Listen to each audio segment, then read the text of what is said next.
Hello, my name is Leo Frishberg. I'm principal of Phase 2, a UX and design strategy consultancy based in Portland, Oregon. Over the course of my career, I've held numerous UX positions, including individual contributor, hiring manager, and head of company.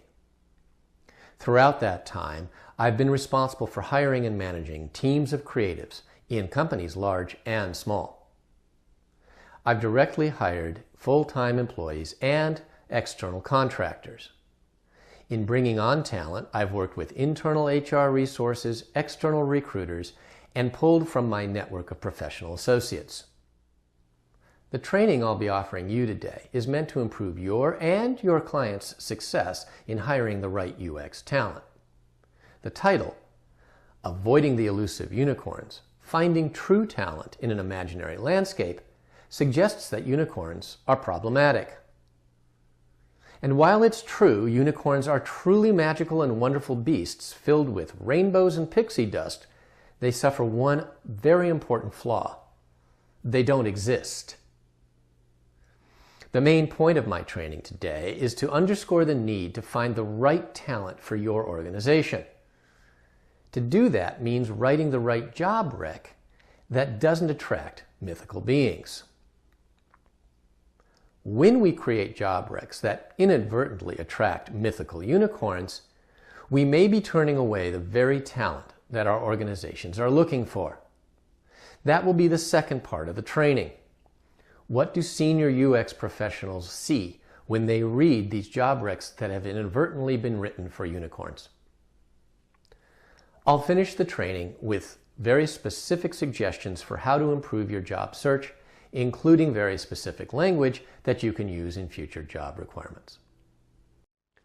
Let's get started right into the first type of unicorn, which I've simply titled the unicorn. Job recs that describe two completely different areas of UX, both of which require mastery, fall into this category of unicorn. For example, I'm looking for someone who's got a mastery in visual design and has a fantastic competency with user research. Or I'm looking for a senior level coder who's also an exemplary designer. Now this last version actually has a name. It's called the diviner, a designer developer, and it's very, very frequently sought after, although the individual itself is very rare. So let's take a look at an example of, in this case, a diviner unicorn. Take a look at the title. When I show that title to my cohort, who are all senior UX folks, they shake their heads and laugh. It just doesn't make any sense. This individual is good at concepting, brainstorming, and they have best-in-class coding. They care as much about design as they do code. These are all red flags that you're looking for an imaginary candidate. But as we scroll down, there's more. Production-ready code, followed by a strong portfolio. Now, the former is a sign of a senior engineer, whereas the latter is really in the purview of a designer. They're the only ones who keep track of a good portfolio. And this one's only asking for 2 years experience. Oh, by the way, if you've managed people, that would be great. Here's the problem with this kind of rec. A truly viable candidate will have far more experience than 2 years in either design or development. That candidate knows how challenging, and by challenging I mean nearly impossible, doing both can be. If the group is running agile, there's no way for this individual to do both jobs as described. And UX is fundamentally about people, so the title probably shouldn't have UX in it. Because this entire rec is really around product development and product design. There's no discussion, for example, about research or how this role interfaces with the research group. So a senior candidate who's looking at this job rec will begin to question the organization's understanding of UX. This same senior candidate will also begin to ask, who wrote the rec? Is it the hiring manager? And if so, that raises some interesting conflict and risk in their mind. because then it implies that the hiring manager has a very elevated set of expectations for this role's capabilities. And what happens when this individual is unable to do both very, very well?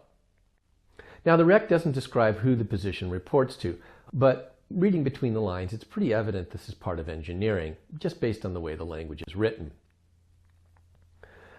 There's a mysterious phrase, though, in which this individual is being the bridge between creative and technology departments. That suggests this individual is alone. It's a very narrow bridge. It also doesn't really describe their relationship inside creative or their relationship inside technology. It suggests they stand separate from either.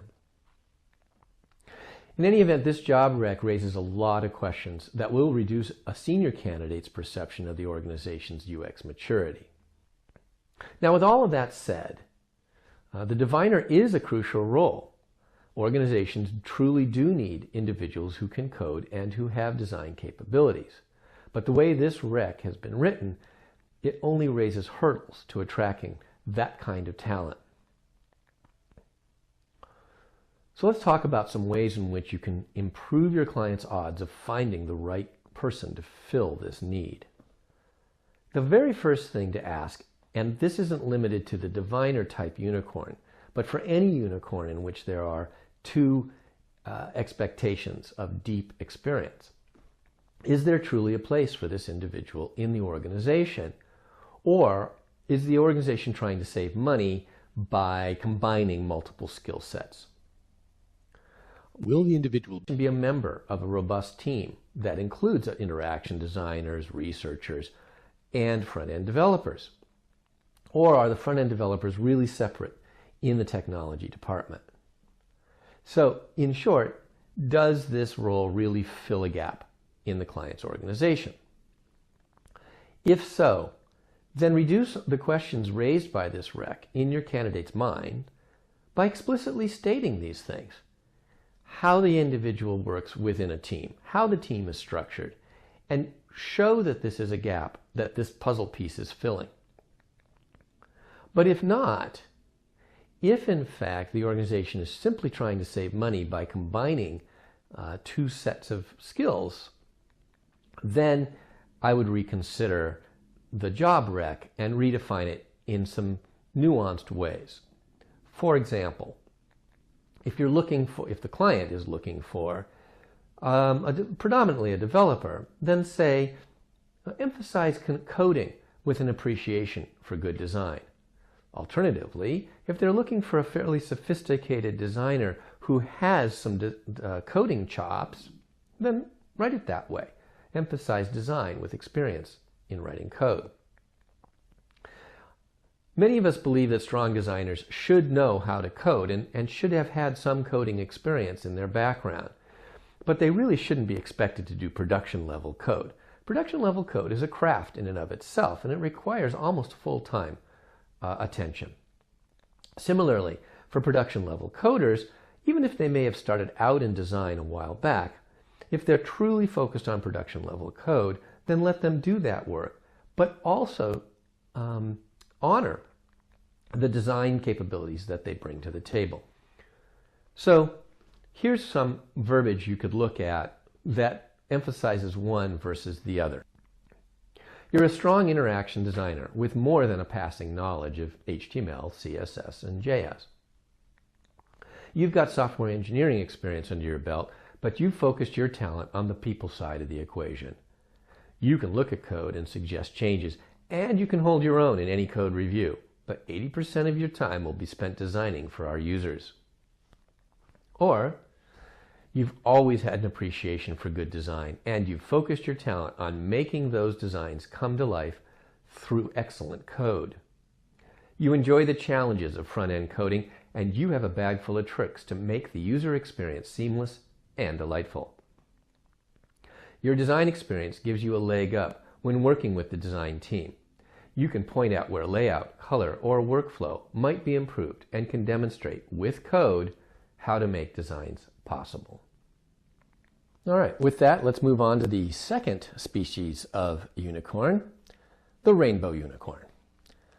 Now, the rainbow unicorn is different from your regular garden variety unicorn because its experience is not limited to just two areas: interaction and visual design, coding, and even leading the user research efforts. All of these are elements of the rainbow unicorn's area of expertise.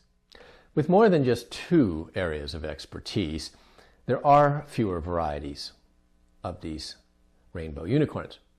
The rec could be for a product manager, including a UX expert, a business analyst, and a prototyper, all wrapped into one.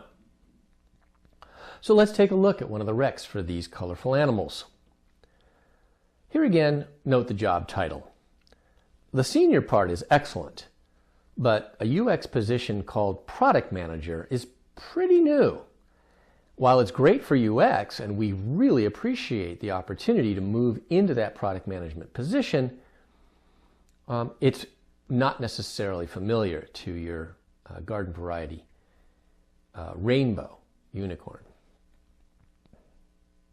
The problem with all the things going on with this rec is that this product manager is supposed to code, supposed to understand the word's semantic ontology, is supposed to be building prototypes for engineering.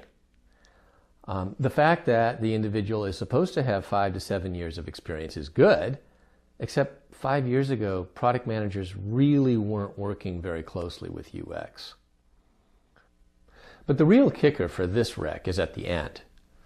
We have a UX interaction designer with 5 to 7 years of experience and has the mind of a researcher.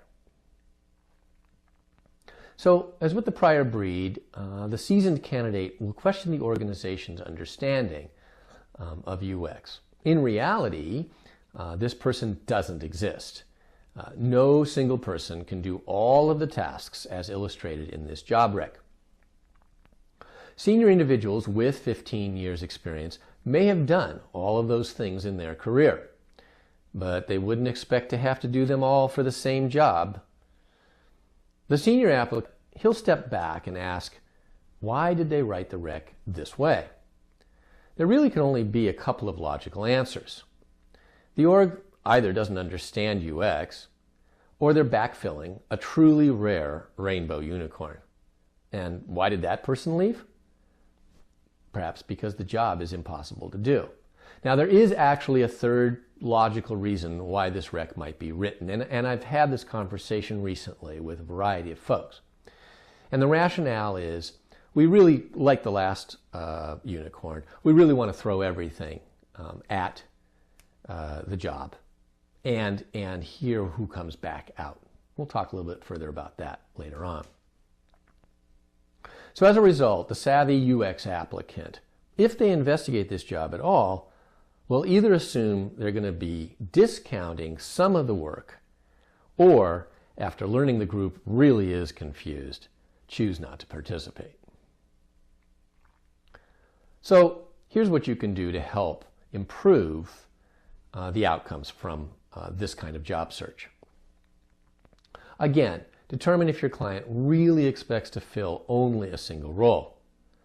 Cost-saving strategies of postings like this, in order to find multiple people, will backfire. And that was the third reason that I intimated a little bit ago.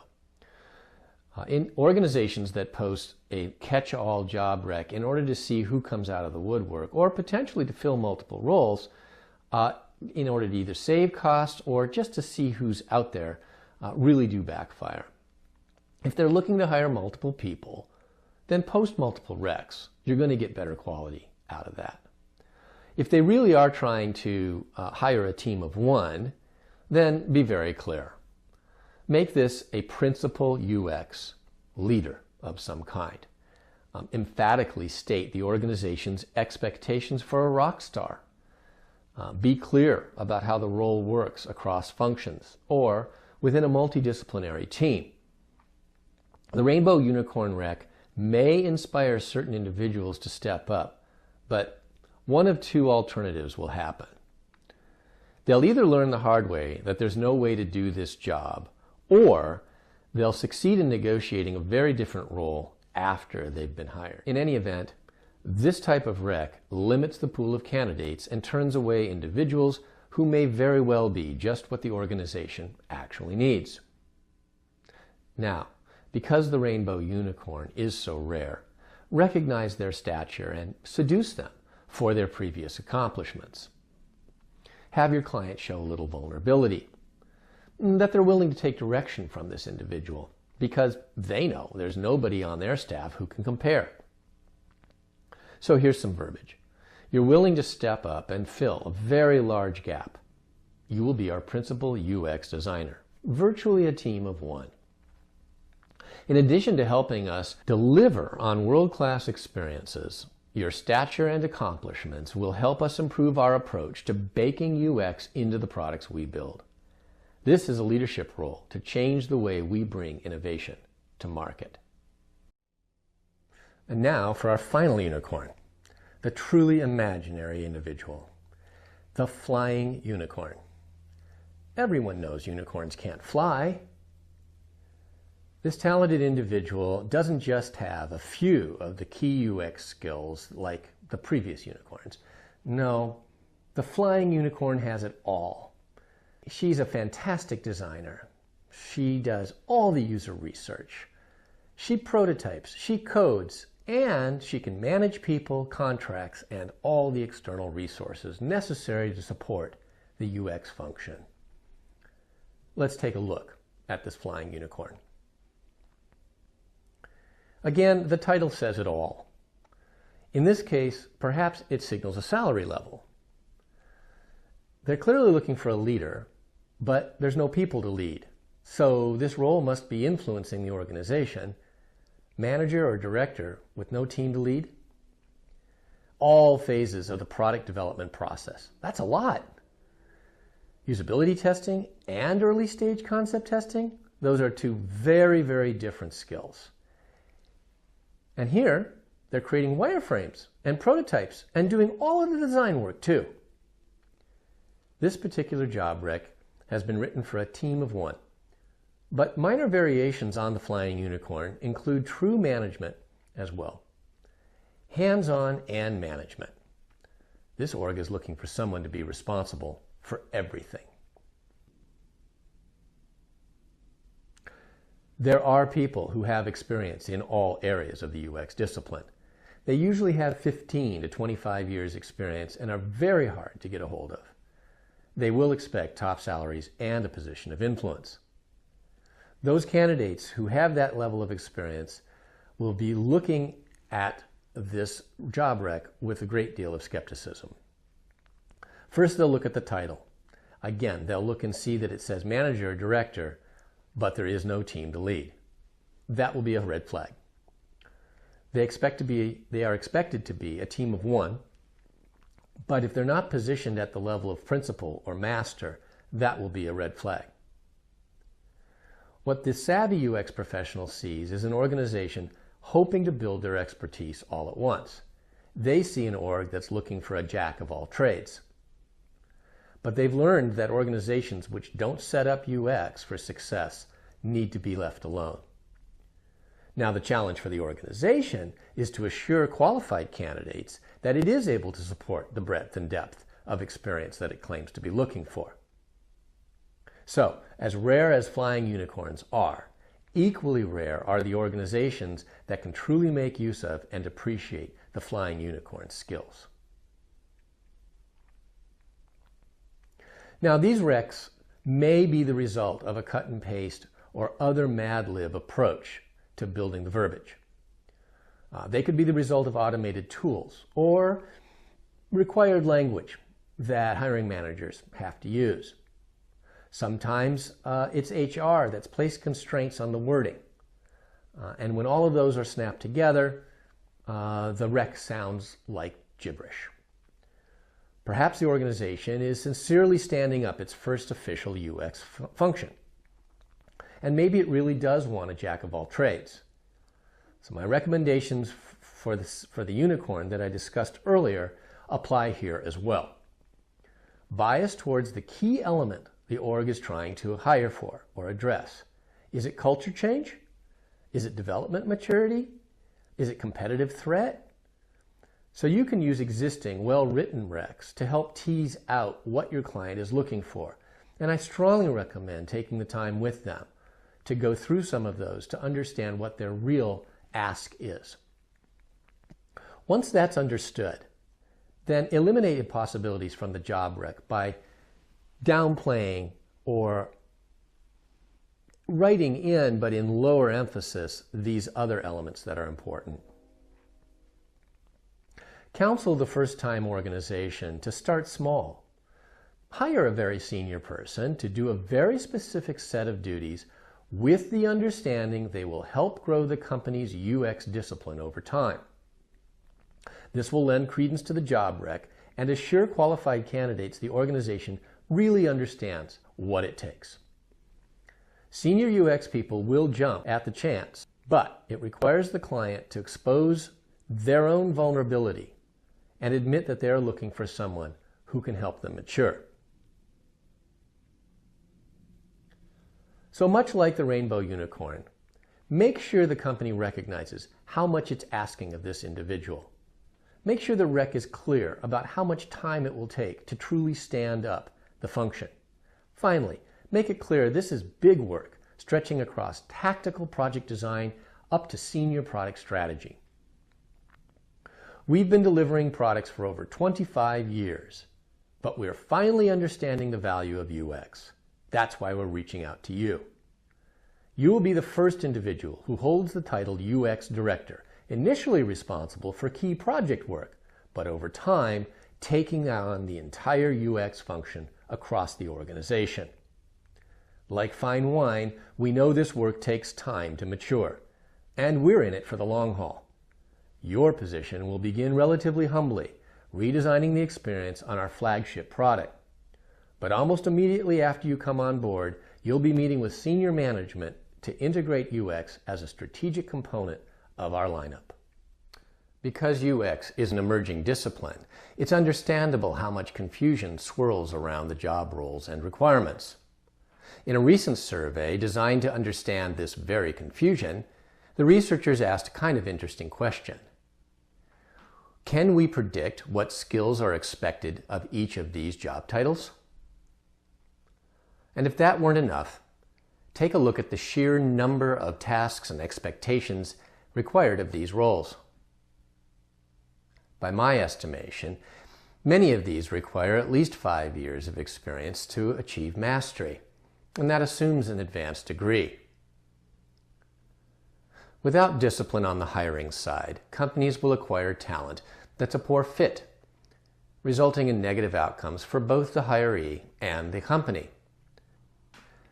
Those of us in UX have witnessed a growing disillusionment with the discipline by hiring companies, most notably because of their expectations being improperly set at the outset of their journey.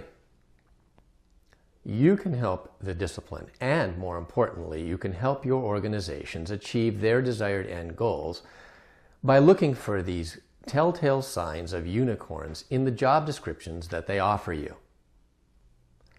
Help us achieve the best possible outcomes for candidates and companies alike by learning a little bit more about what UX does and, more importantly, what it doesn't do.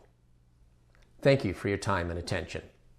Leo Frishberg, Principal of Phase 2, a UX and Design Strategy Consultancy based in Portland, Oregon.